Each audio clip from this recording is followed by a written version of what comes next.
All right, MYB, thank you so much for coming back. Episode number 166, woo, of the Minding Your Business podcast. I can't believe we got into 166. That's amazing. Thank y'all so much for joining me on this ride. We've had tremendous guests locally, nationally, internationally, and that happens because of you all. So thank you so much. Subscribe to the podcast, 5-star, 5-star, wherever you get your pods. That helps us reach more people and continue to grow the audience. And I'm excited today. We had her brother on. If y'all recall, Reginald Harris was on. One of the great people. I think the world of Reginald. I think the world of the entire family. And they've been great to me, even when I was a young knucklehead banker. Reginald could tell you all the stories of that, him calling me and doing different things as he was launching the real estate business. But to have his sister, Sheleah Harris, here on episode 166 is big time for me. Like I mentioned about, admiration for the family, from the mother, everybody's been just top notch, to me over the years. And so, Sheleah, thank you so much for joining. Sheleah is a District 5 candidate for Shelby County Schools, which is one of the top school districts here in the United States of America. That's right here in Memphis, Tennessee. She's a candidate for District 5. And so we want to learn a little bit more about her and her candidacy, what's inspired her to run and support our youth here. And supporting our youth here is supporting our youth all around the country. As you know, there's many of the issues we have here in Memphis are parallel those that are around the country. And so her taking on that leadership, and she's not new to leadership, as you'll learn today. This is not new for her, but she's been involved in the community for some time. So, Sheleah, thank you so much for joining. I really appreciate it. This is big time for me. Yes, thank you. Thank you, Ron, for having me on. I'm so excited. My brother and one of his friends, Vernon, encouraged me to reach out to you. Of course, I've heard about your podcast, heard amazing things. So just being a guest on your show, I'm completely honored. Thank you so much. No, I appreciate it. And Vernon, who you mentioned, another great brother that I've known, he probably wouldn't want to admit publicly how long I've known him as well, along with Reginald. But no, thank you for those kind words, Sheleah. Let's get right into it. Let's make sure everybody knows exactly who you are. So tell us here at the MYB community, who is Sheleah Harris? Oh, wow. If I could put it as simple as possible, I am a former educator. I'm an advocate for homeless youth. I believe in investing in the community where I live.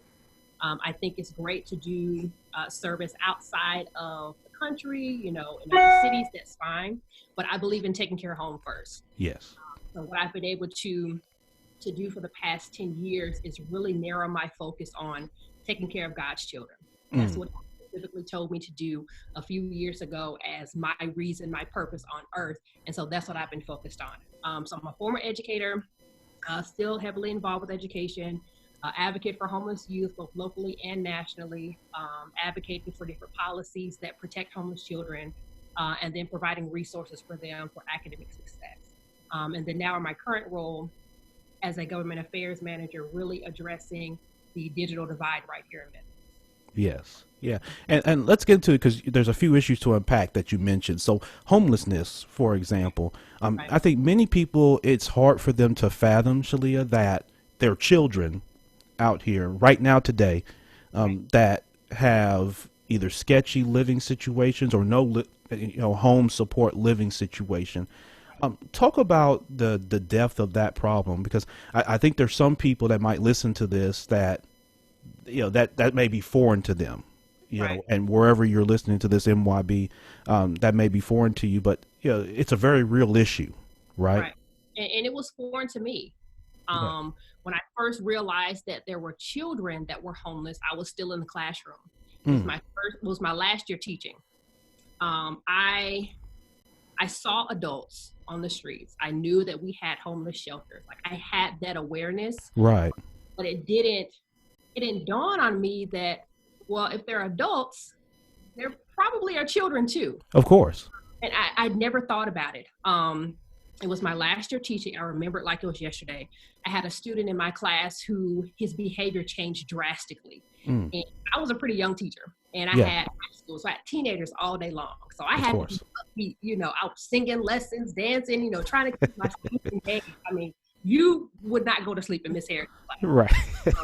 For some reason, this one student His behavior changed. He started to come in and just lay his head down. I noticed that he started to wear the same clothes every day. And so I pulled him to the side and said, hey, what's going on? And he was a little hesitant at first, which I understood.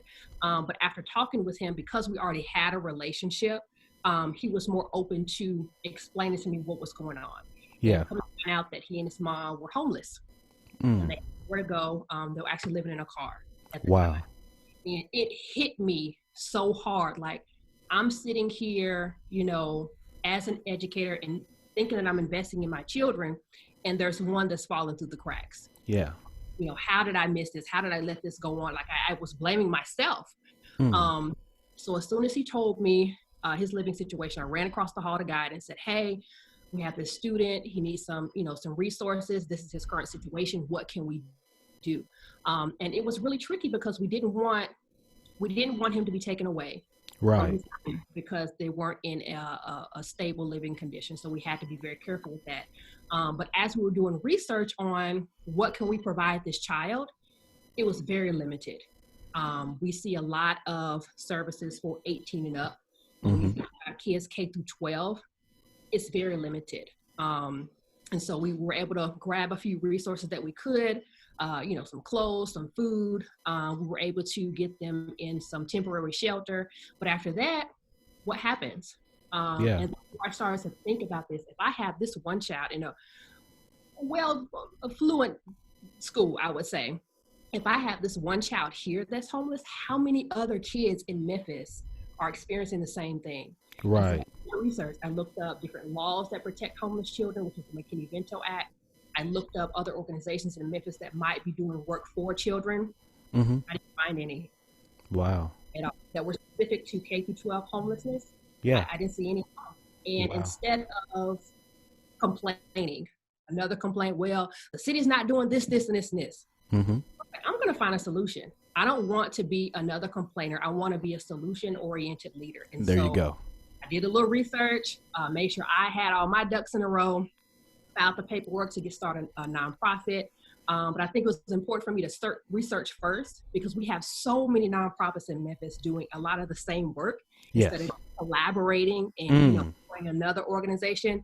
Because some people just want their name on things, and that's fine, I guess. But if there was another organization doing this work, I wouldn't have even started Living Grace. Wow. If there wasn't, I knew that I had the ability to fill that gap.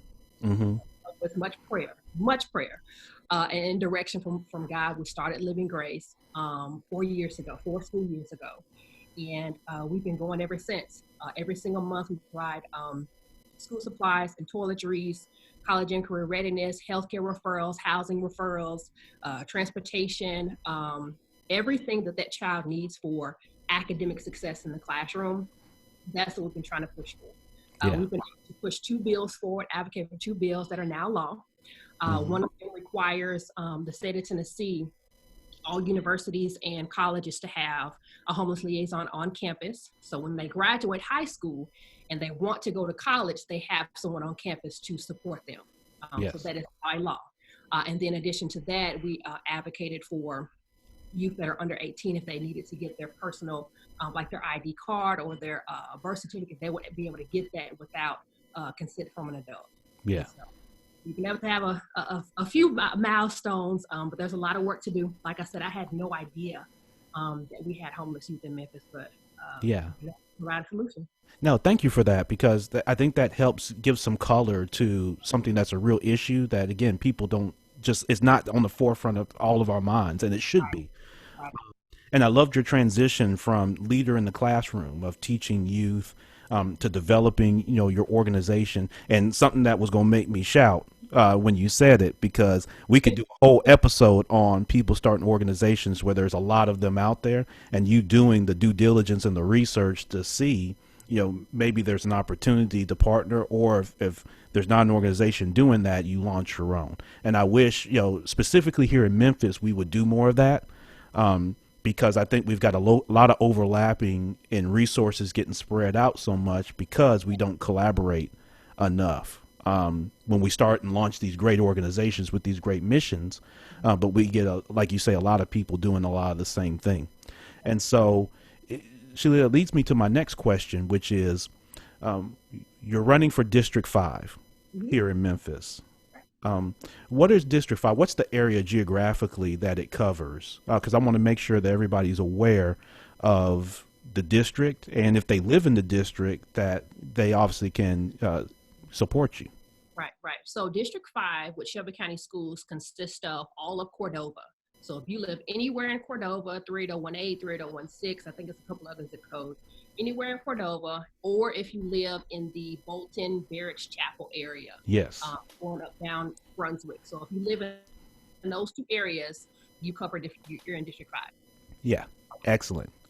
So MYB community, for those that live in Memphis, or you've got family that's here in Memphis in those zip codes in Cordova, that Brunswick area, make sure that you understand that you're in District 5, and your candidate is Sheleah Harris here on the Minding Your Business podcast. And so what's your platform for the school board? You talked about the issue of homelessness. Are there other areas that you want to advocate for as you secure this opportunity in this position? So overall, my focus is equity and access for all of our children. I have the opportunity to teach at a school where all of my students had MacBooks. All of them had the opportunity to have Wi-Fi at home. And so distance learning was a seamless transition from the classroom to wherever they were staying. But all of our children don't have that. They don't have that privilege. And it's one of the reasons I left the classroom. Because when I was leaving, we became a one-to-one district, which was all of us had laptops. But at the same time, I'm leaving on my lunch break or leaving right after school to go deliver grace bags to my students that are homeless. And I walk in the school and there's barely textbooks, you know, because the lights aren't on. Or it's not what I would want for my children. And I had a problem with that. If one child in Memphis has access, all of them should have access. Because we put them to the same standard and expectation. We expect all of our students to perform at 100%, but we're not giving them 100% type resources. And that's my problem. So that's why I left the classroom and wanted to work really from the outside in. So in addition to just overall equity and access, I was a CTE teacher, which is career and technical education, which is trade courses. For those who don't know, trade courses. And I really want to push that. I think that we have done more damage on conversations around trade and what that means. It's been considered like the alternate course instead of just, another track that you can take. Everybody's not meant to go to college, and that's fine. Exactly. Fine. I have students that left my classroom and got certified as a plumber and made more money than me as a teacher, which I believe and I support. I really want to elevate that in the conversation, change the narrative on CTE courses, trade courses, and make sure that our students have access to those courses. You can leave high school and almost have all of your hours to be a cosmetologist. And you have to really push access for our students to have those CTE courses in their schools, and also increase certifications and make sure that the teachers that are teaching these subjects are certified. That's a huge thing.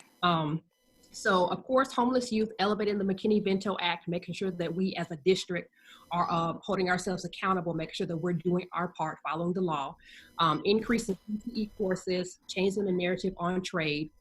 And then a third one, more importantly, is I'm a former educator. So the voice of the educator is important to me. And I just don't think that teachers are being heard. If you take care of the teacher in the classroom, then you know that they're going to take care of the child. If you take care of the child, the whole community rises, the whole city rises. I think we're missing that because we keep taking money out of education, but education is the center of our economy. You think about it, everybody has to go to school. You have to go at least K through 12. You have to go to school. Education has to be the center of our economy because we do not take care of our children now. If we continue to let them fall by the wayside and fall through the cracks, we will literally pay for it later. Yeah, no doubt about it. And Sheleah, you're podcasting now. you're podding now. That's what we call it. You're podding. Um, a couple of things. So my dad and I had this conversation just yesterday that fits exactly what you're saying. And he's over physical plant and planning at the University of Memphis. We talked about education, just like you said, because companies, right, whether it's the Amazons, the Googles, they're looking for their next computer scientists, their developers, those type of people with that specialized skill set. And that begins obviously in K through 12, right? And Right. even Right. before that. But the reason it's so critical is the way you laid out is those companies and the next wave of entrepreneurs and all that comes from that development. And so if you don't have that incubation in K through 12, when you look at workforce management coming to the city, and there are people who can speak much more eloquently to it than me, but actually we know that companies look at cities and where they can locate based on the skill sets that are within people that are produced in that city, Right. right? And the proximity of them, and then their willingness and ability to produce at the level they need them to produce already. And so that's why this is so critical, because there's a pipeline of that that needs to take place. And Right. with today's, obviously with the pandemics that we're fighting, we're kind of fighting two pandemics at once with racial injustice towards black people, as well as with COVID-19 and the coronavirus. And so it leads me to my next question, because I love what you said about supporting teachers and then filling that digital divide. Can you talk about those kind of simultaneously? Because I've got young girls in school, elementary age, and I could tell you that those early Zoom, Google Hangouts were a little rough with Right. first graders, I right? imagine. I imagine. Getting them, and it's on both sides, right? The teacher not having a full familiarity or comfort level with it, and then the student. So can you talk about the importance of those working in tandem? Because I think sometimes it's assumed that all teachers have devices and access to Wi-Fi and things like that. That may not be the case along with students. And so in the event that school does not reopen or there's options for more of this kind of hybrid homeschooling, can you talk about the need to support both students and parents and then as well as teachers? Right. I think there's so many layers to that. We do have the assumption that because this generation is more tech savvy, that they know how to use that same savviness for academic, and it doesn't Sure. always align. And so I think that we need to prioritize one, making sure that our educators are fully equipped. There might be some teachers out here who don't have Wi-Fi at home. How are we addressing that issue? If they do have a device that was given by the district, is the device adequate? Like, is Hmm. it fully functioning? And what does it look like to transition from the classroom to teaching a child who's at home, who might not be able to get on at a certain time, who might have Right. their connectivity? So how are we equipping teachers holistically? It's Hmm. mental, it's emotional, it's physical. Like, how are we equipping the whole teacher and the whole child at the same time? Because in theory, it sounds great. Oh, we're going Hmm. to one, all of our kids going to have devices. We're doing distance learning. We're the largest district in the state of Tennessee, which is great. That is great. But when I was teaching, it took us a year to just prepare the teachers before we brought Wow. A devices. year. So it took us to just, when we get the devices in, there's so much you have to do to the actual laptop before you can hand it over. And then we have to be trained, it's no longer paper and pen. It is, how do I incorporate this new device into what I'm already doing? Yeah. Devices don't replace teachers. I don't think it ever will. It can't. We still need that one-on-one interaction with our educators. But how are we protecting them? How are we providing them with what they need? Because I can only imagine if I was still in the classroom going through this pandemic, not being able to reach all of my students, not Hmm. knowing some of them had what they need, and then Right. want to open up because we have to get 180 days in immediately. Hmm. So I feel like we need to just take a minute and come up with a real action plan. How are we serving the whole teacher? How are we Yeah. serving the whole child? Like I said, it sounds great in theory, but when we put it into practice, there's some kinks in there that we need to iron out first. It is doable. It is Yeah. absolutely doable, but how are we ensuring that all of our educators have what they need? Yep, absolutely.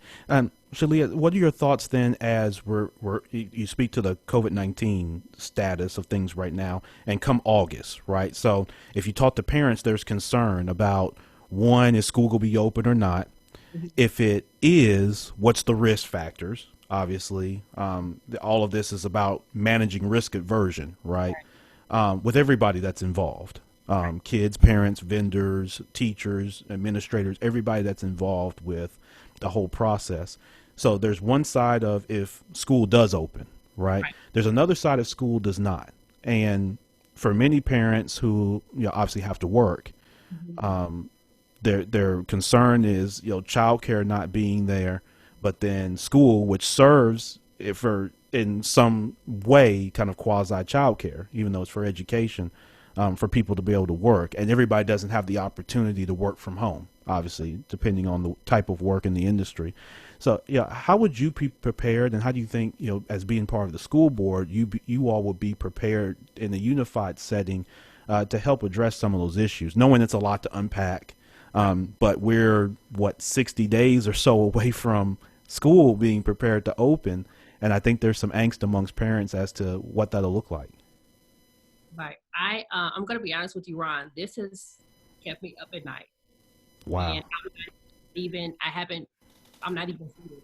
I'm not even to that point yet, and I'm still up at night thinking, if the school system opens in August as scheduled, then what? Like, what do we need to be thinking about? Who needs to be involved? This is going to take all of us. We Yeah. can't just put it on the schools. We can't just put it on the superintendent. We can't just put it on the school system itself. We need city council, county commissioners, we need everybody. This is truly all hands on deck. Yeah. It's truly all hands on deck. Because like you mentioned, we can move to a complete distance learning system. We can do that. It's going to take a minute, but we can do that. However, what do we do about the parents? What do we do, like, if they're having to help teach their child? Like, how do we equip the families to take Yes. that on? Like, what conversations should we have with some of our biggest employers in Memphis? Like, what is that? I'm thinking. I promise, it keeps me up at night. I'm thinking about Yeah. all the different pieces.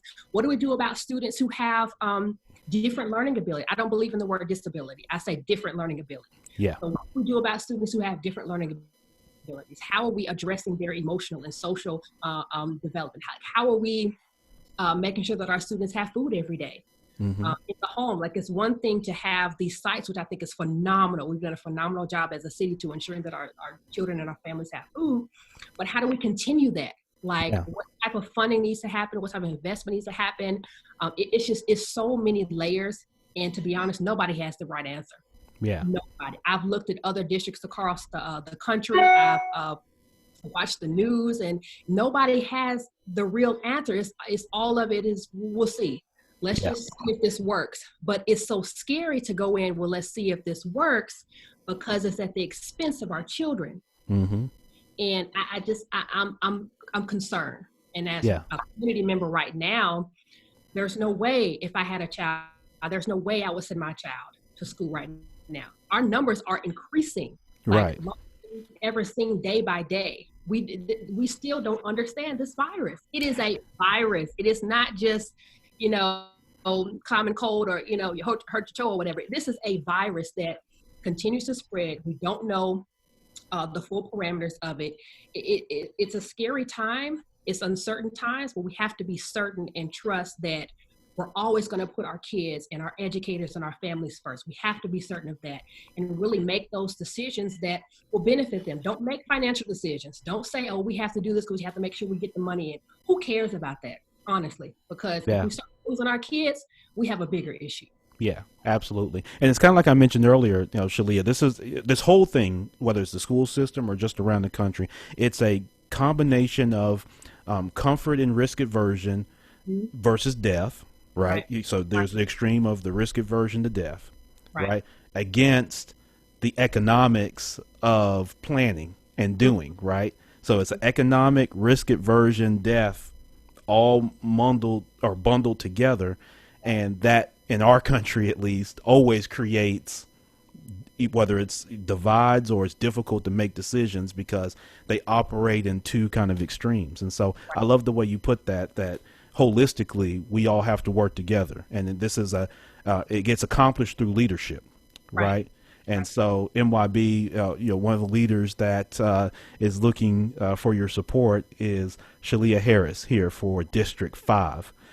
One of my concerns, Sheleah, is schools are the complete antithesis of social distancing, right? There's, pretty much the whole entire school building is public, right? You got classrooms where you tend to collect people. You've got gymnasiums, you've got cafeterias, you've got libraries. All of these are really never been designed for any kind of social distancing. And of any of the people that would struggle with social distancing is going to be kids, right? Certainly. It's been so long, and so Yeah. I'm gonna run up and hug my friends too. So Right. Well, thinking that one, you're going to be able to stick just 5 or 6 or 7 in the classroom, because given the size of most classrooms, right, in order to properly have the distance, 6 feet or whatever between people, you're talking about limiting class sizes to 6, 7, 8 kids at a time. Are they going to have to wear masks and gloves? That may be fine for your junior and senior. Your kindergartner and first grader keeping on a mask all day. Teachers, people. So again, custodians, everybody that makes the engine go, so to speak. I've got a concern that, again, the environment's such an antithesis of what you want to be able to have, that it's going to be difficult to have people return back to the building in any kind of full-fledged nature. The other side of that is the inequality, like you say, that distance learning can create naturally, even if it's not intended, just because every household's so much different. Because at least with the school, you can create a standard all the way across. Like everybody's in the classroom, everybody gets hopefully air conditioning, and everybody has access to eat lunch, and everybody has access to the teacher at the same time. Well, when you remove that and you go to households, if there's 20,000 households, just as a number, you've got 20,000 different setups and scenarios, you got different education levels of parents, different engagement of parents, different environments, even with devices, who's going to be using the device, because some of these kids that these devices, it's the only device in the house. And all of a sudden other people other than the student are using the device. There's the security within the device. I mean, there's so many questions, Sheleah. There's so much unknown. Yeah. It's almost scary. Yeah. It's just it's insane. I can see why you would stay up at night, because I imagine there are a lot of people that really care about these issues, because there's so many what ifs. And that's where I get back to, at the end of the day, at some point, there's going to have to be some kind of hard line in the sand of what kind of risk are we all willing to take with all of us, right? And that's a scary proposition, to say the least. But it's great to know that there's leadership like yourself that is looking to be in place to help guide and critically think through a lot of these issues. So, Sheleah, I know we're running short on time, so I want to ask you this, something fun real quick, because we talk about serious issues. But if I were to randomly, I pull up to your house with a Brinks truck and I've got $100 million in cash, no strings attached. I say, hey, Sheleah, this is for you, right? Out of the goodness of my heart, I've got an extra $100 million, and I'm bringing it over to you. What would you do with that money, Sheleah, if I brought that to you? No strings attached now. You do whatever you want with the $100 million. It's just $100 million in my hand. Measly $100 million. Just a little coins here and there. I would first pay my tithes, because I don't play with God. And so 10% of that goes to him automatically without thinking. Because I have gone to school and, been in school for like forever, I'm going to pay off my student loans. And I might pay off a few more people's too. So I would make sure that I pay my tithes. I would make sure that my church has what they need to continue serving the community and the world. I would make sure that I am absolutely debt free, and everyone else in my family is absolutely debt free, because of the freedom that comes with that. Sure. So I make sure that's done. And I would take care of all of our kids in Memphis. If there was some way that I could make sure that every child had what they needed through those finances, I would do it. I would do it. I would take care of, like I said, take care of the church first, the storehouse. I would take care of my personal debts and my families, and I would take on the whole city. Yeah. I would try to make sure that, and I'm not just saying this, I literally would figure out a way that I can use those funds to make sure that every child in Memphis had access to quality education.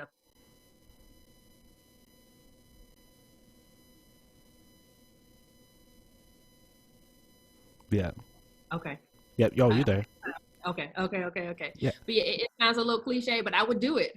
I would Yeah. definitely I could do to make sure our kids were taken care of. Yep. No doubt about it.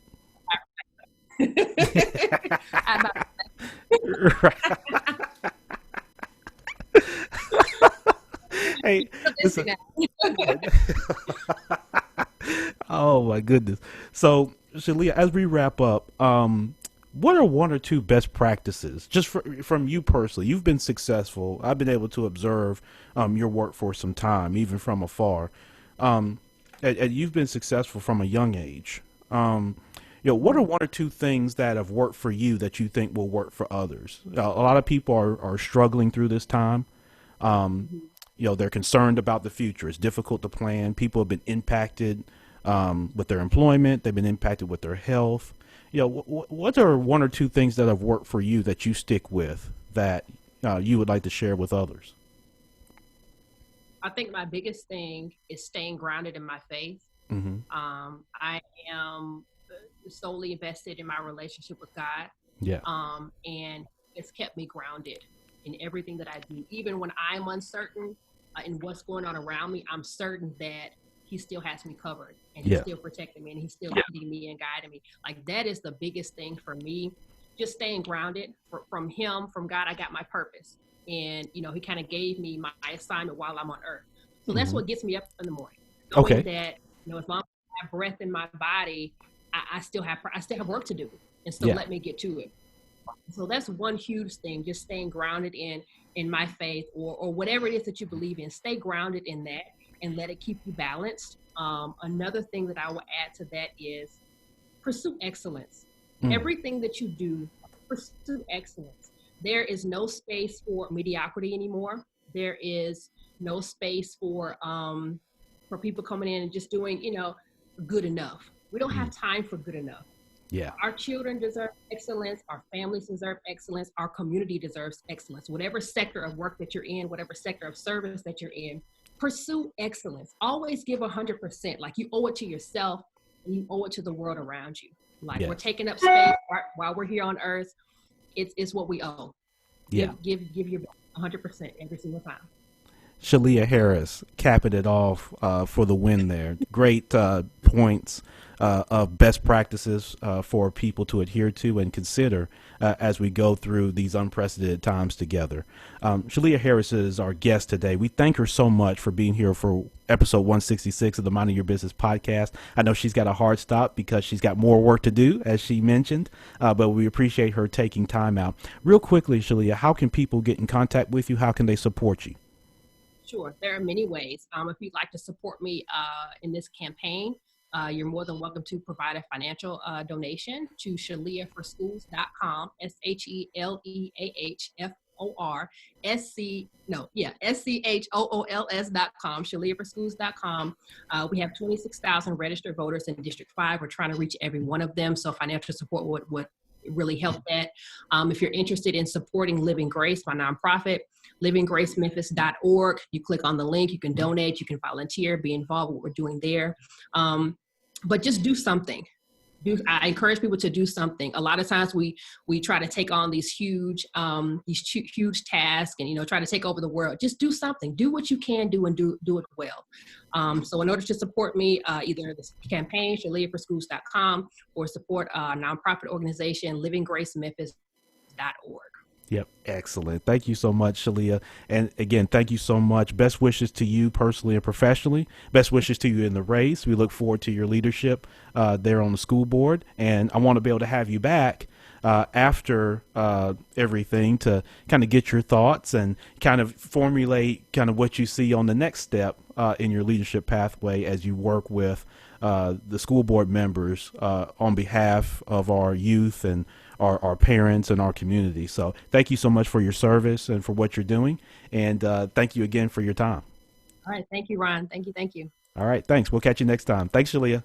All right. All right. Bye.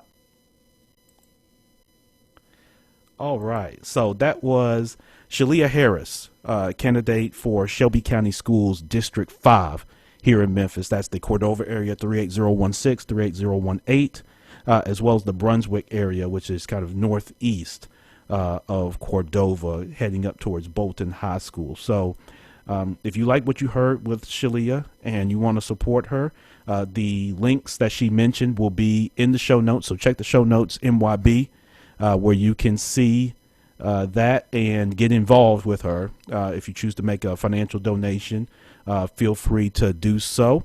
Communicate with her and let her know that you heard her right here on the Minding Your Business podcast. So thank you all for your support. Thank you for listening. Thank you for sharing. Thank you for your positive reviews on Apple Podcasts and the many different podcast platforms. Real quick, a couple quick things. One, you should have your own podcast. Okay? You've been talking about launching your own podcast for some time now. Now's the time. Your target audience is not all on your social media timeline. You can love Facebook all you want. You can love TikTok. You can love IG. Okay? But everybody that wants to do business with you is not there. So what do you do? What do you do when those folks don't see your post?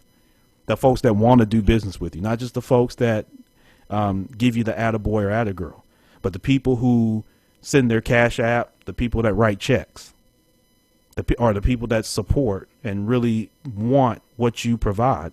How do you reach those people? Okay, one way to do that is to get with me. You need a podcast partner. Okay, I'm your podcast partner. So I want to help you through your idea generation for your podcast so that you own your own platform. Listen, you sign those terms and conditions with social media, Twitter, Facebook, whatever. They own the content when you post it. They can do whatever they want with it. They can put it in their advertising. They can monetize it however they want and 86 you out. This is the way it works. They're real estate companies, digital real estate. You have a space in their real estate. They sell that. I'm just telling you. Any of y'all got a check or any payment from Facebook? No. You buy ads. That's your money spending with them. So that they'll promote and push your stuff to more people by you paying them. But do they pay you? No. No. They use your real estate for free. You give it to them. So now you can take that back. Own your content. Doesn't make sense to make great content just for Facebook Live. That's one avenue. But you don't own that once you put it on there.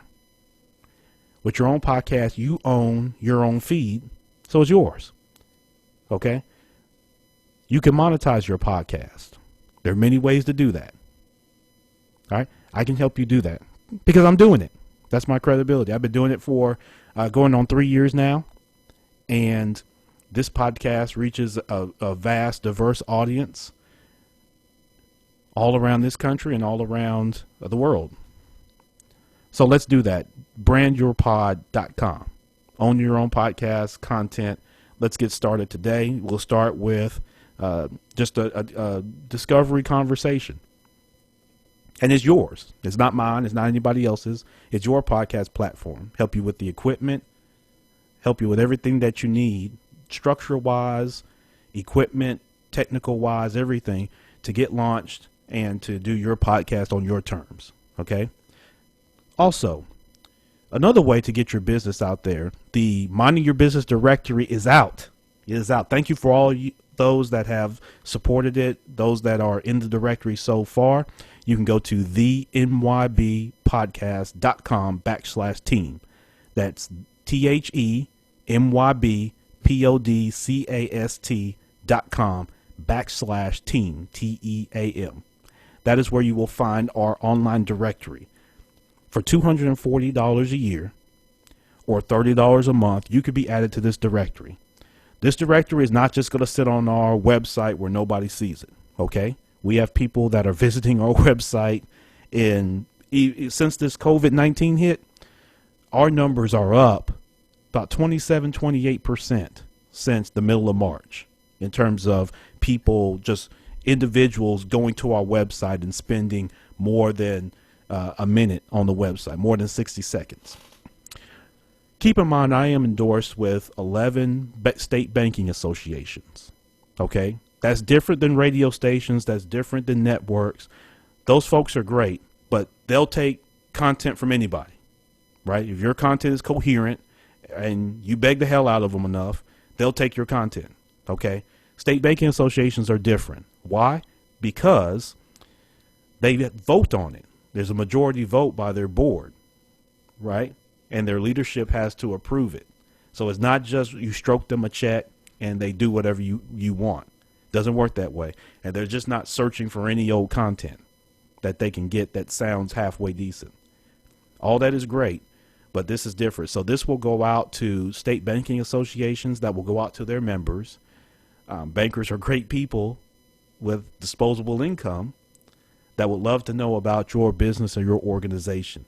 And so again, you can go to themybpodcast.com/team, and you could be a part of the Minding Your Business directory. You can search for other businesses within the directory. You can see, for those that have been on podcast episodes, there'll be a link to their specific episodes so you can hear more from them and about them. But consider joining. $240 a year is not a huge investment for you to promote your business. You're going to have to promote it one way. And like I said earlier, you won't have a business just sharing it on Facebook by itself. You're just not. You're not going to have like business. You'll make transactions. You'll pay a T-Mobile bill. You'll do you'll piece together something else. But you're not really going to have legacy building business integration by just thinking you're going to post for free on Facebook and Instagram. So you're going to have to invest in your business. And here's one way that you could do that. So support us and support the community. $240. You can use PayPal or you can use a credit or debit card. $240 a year or $30 a month. themybpodcast.com/T. Listen, I'm going to get out of here. Y'all have a great rest of your week. We've got more great content coming your way. The Minding Your Business Podcast, Champ Ron. Episode number 166 is in the books. We'll be back at you with episode 167. Peace to you and your family.